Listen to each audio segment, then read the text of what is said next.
నమస్కారం. రైతు రంజని ఛానల్ కి స్వాగతం. నిజానికి ద్రాక్షను తోటల్లోనే పండిస్తూ ఉంటారు. కానీ ఇంట్లో ద్రాక్ష పండించడం చాలా కష్టమని చాలా మంది అనుకుంటూ ఉంటారు. కానీ సరైన పద్ధతులు పాటిస్తే మీ పెరట్లో, బాల్కనీలో కూడా తీయటి ద్రాక్ష పండ్లను పండించుకోవచ్చు. ఆరోగ్యాన్ని, ఆనందాన్ని అందించే ఈ ద్రాక్ష సాగును ఇంట్లో ఎలా చేయాలో ఇప్పుడు మనం తెలుసుకుందాం. ఇక ద్రాక్ష సాగుకు అనువైన వాతావరణం, నేల గురించి తెలుసుకుందాం. ద్రాక్ష మొక్కలకు సరైన వాతావరణం, నేల చాలా ముఖ్యమని చెప్పొచ్చు. ఇక వాతావరణం విషయానికి వస్తే ద్రాక్షకు సూర్యరశ్మి బాగా అవసరం ఉంటుంది. రోజుకు కనీసం 6 నుంచి 8 గంటల పూర్తి సూర్యరశ్మి పడే ప్రదేశాన్ని ఎంచుకోవాలి. వేడి పొడి వాతావరణం దీనికి చాలా అనుకూలం. ఎక్కువ తేమ ద్రాక్షకు అంత మంచిది కాదని చెప్పొచ్చు. ఇక నేల విషయానికి వస్తే, లేకపోతే కుండీలో కూడా పెంచుకుంటూ ఉంటాం కదా, ఇక దాని విషయానికి వస్తే ద్రాక్షకు నీరు నిల్వ ఉండని సారవంతమైన నేల ఎంతో అవసరం. ఇక కుండీలో పెంచినట్లయితే మంచి డ్రైనేజీ ఉన్న కుండీలు లేకపోతే కంటైనర్లు ఎంచుకోవడం చాలా అవసరం అన్నమాట. ఇక కుండీ మిశ్రమం కోసం 40% తోటమట్టి, 30% ఇసుక, 30% కంపోస్ట్ లేకపోతే వానపాముల ఎరువు కలిపితే చాలా మంచిది. దీనివల్ల నీరు నిలబడకుండా పోషకాలు కూడా బాగా అందుతాయి. ఇక ద్రాక్ష రకాల ఎంపిక గురించి మాట్లాడుకుందాం. ఇంట్లో పెంచడానికి కొన్ని రకాల బాగా అనుకూలంగానే ఉంటాయి, కొన్ని రకాలు అన్నమాట. దాంట్లో మొదటిది వచ్చేసి ఆర్కా షామ్, నల్ల ద్రాక్ష రకం, తీయగా ఉంటుంది ఇది. ఇక ఆర్కా కంచన్, పచ్చ ద్రాక్ష రకం, మంచి దిగుబడిని ఇస్తుంది. ఇక థామ్సన్ సీడ్లెస్, విత్తనం లేని రకం, ఇది చాలా ప్రసిద్ధి కూడా చెందిన రకం. ఇక పర్పల్ హాక్, ఇంట్లో పెంచడానికి అనువైన మరో రకంగా కూడా దీన్ని చెప్పుకోవచ్చు. బెంగళూరు బ్లూ, ఎక్కువగా పందిలపై పెంచుతారు, మంచి రుచి కూడా ఉంటుందన్నమాట.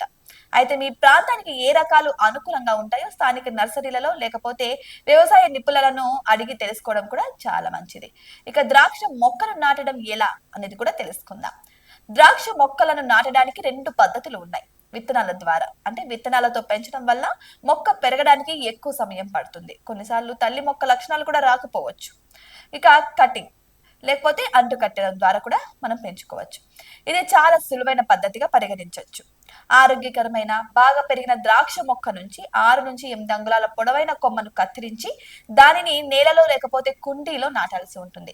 కొమ్మలు త్వరగా వేళ్లు తొడుగుతాయి కాబట్టి నర్సరీల నుంచి నేరుగా కొనుగోలు చేసిన మొక్కలను నాటడం మరింత సులభంగా ఉంటుంది. ఇక తర్వాత నాటే పద్ధతి గురించి తెలుసుకుందాం. కుండీలో నాటిన తర్వాత మొక్కకు బాగా నీరు పోయాల్సి ఉంటుంది. మొక్కకు ఆధారంగా ఒక కర్రను పాతి తీగ ఎదిగే కొద్దీ దాని పైకి ఎక్కేలా సహకరించాల్సి ఉంటుంది. ఇక ప్రాథమిక సంరక్షణ, ద్రాక్ష మొక్క పెరిగే కొద్దీ దాని సంరక్షణ చాలా ముఖ్యమైన విషయం. ఇక నీటి యాజమాన్యం విషయానికి వస్తే వేసవిలో క్రమం తప్పకుండా నీరు పోయాల్సి ఉంటుంది. నేల ఎండిపోకుండా చూసుకోవాలి, కానీ నీరు నిల్వ ఉండకూడదు.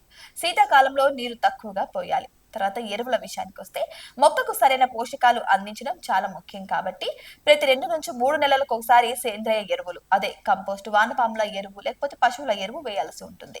ఇక పూత దశలో పొటాషియం అధికంగా ఉండే ఎరువులు వేయడం చాలా మంచిది. ఇక కత్తిరింపు గురించి తెలుసుకుందాం. ద్రాక్ష సాగులో ఇది చాలా ముఖ్యమైన భాగం. చనిపోయిన, బలహీనమైన లేకపోతే అనవసరమైన కొమ్మలను క్రమం తప్పకుండా కత్తిరిస్తూ ఉండాలి. దీనివల్ల మొక్కకు మంచి ఆకారం కూడా వస్తుంది. గాలి బాగా తగిలి తెగులు రాకుండా కూడా ఉంటాయి. ఇక దిగుబడి కూడా బాగా పెరుగుతుంది. ఇక సాధారణంగా శీతాకాలం చివర్లో లేకపోతే వసంతకాలం ప్రారంభంలో ప్రూనింగ్ చేస్తారనమాట. ఇప్పుడు పాతుకోవడం, ద్రాక్ష తీగలకు ఆధారం అనేది చాలా అవసరం. కంచెలు, గోడలు లేకపోతే పందిళ్ల పైన తీగలను పాకించాలి, ఇలా పాతుకోవాల్సి ఉంటుంది. ఇది సూర్యరశ్మిని బాగా గ్రహించడానికి, గాలి ప్రసరణకు కూడా బాగా సహాయపడుతుంది. ఇక తర్వాత తెగుళ్ళు, చీడపీడల నివారణ గురించి తెలుసుకుందాం. ఇంట్లో పెంచే ద్రాక్ష మొక్కలకు కూడా కొన్ని తెగుళ్ళు కూడా రావచ్చు. దాంట్లో ఒకటి బూడిద తెగులు.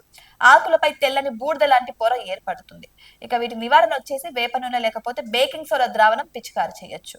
తర్వాత తెగులు నల్ల మచ్చ తెగులు. ఇది పండ్లు, ఆకులపై నల్లటి మచ్చలు వస్తాయి అన్నమాట. అయితే వీటి నివారణకు ఆకులను శుభ్రంగా ఉంచడం, గాలి ప్రసరణ ఉండేలా చూసుకోవడం అన్నమాట. ఇక తర్వాత కీటకాలు, అఫిడ్స్, మిలీబగ్స్ వంటి ఆశించవచ్చు. ఇక వీటి నివారణ వచ్చేసి సబ్బు నీటి ద్రావణం లేకపోతే వేప నూనెను పిచికారి చేయొచ్చు. తీవ్రత ఎక్కువగా ఉంటే సేంద్రియ పురుగుల మందు కూడా వాడొచ్చు. ఇక తెగుళ్లు వచ్చిన వెంటనే గుర్తించి నివారణ చర్యలు తీసుకుంటే అవి వ్యాపించకుండా కూడా ఉంటాయి, కాబట్టి మనం దాన్ని గమనిస్తూ ఉండాలి. ఇక కోత, దిగుబడి, ద్రాక్ష రకాన్ని బట్టి, వాతావరణాన్ని బట్టి కోత సమయం మారుతూ ఉంటుంది. ఇక సాధారణంగా నాటిన 2 నుంచి 3 సంవత్సరాల తర్వాత ద్రాక్ష కాయడం మొదలవుతుంది. ద్రాక్ష పండ్లు పూర్తి రంగులోకి మారి తీయగా ఉన్నప్పుడు కోయాల్సి ఉంటుంది. గుత్తులను పదునైన కత్తెరతో జాగ్రత్తగా కత్తిరించాల్సి ఉంటుంది. మీరు ఇంకా ముఖ్యంగా గుర్తుపెట్టుకోవాల్సింది ఏంటంటే, ఇంట్లో ద్రాక్ష సాగు అనేది కొంచెం శ్రమతో కూడుకున్నదే అయినా సరే, మీ సొంత తోటలో పండిన తాజా ద్రాక్ష పళ్ళను రుచి చూడడం చాలా సంతృప్తికరంగా మీరు భావించొచ్చు. అయితే ఇప్పుడు నేను చెప్పిన చిట్కాలు పాటిస్తే మీరు ఇంట్లోనే ద్రాక్ష పండ్లను చాలా చక్కగా ఆరోగ్యంగా కూడా మీరు పండించుకోవచ్చు. అయితే మరి ఇంకెందుకు ఆలస్యం? ఈ రోజు మొదలు పెట్టేయండి. మీ తోటలో ద్రాక్ష పందిరిని ఏర్పాటు చేసుకోండి. ఇటువంటి మరిన్ని అప్డేట్స్ కోసం మా ఛానల్‌ని సబ్స్క్రైబ్ చేసుకోండి.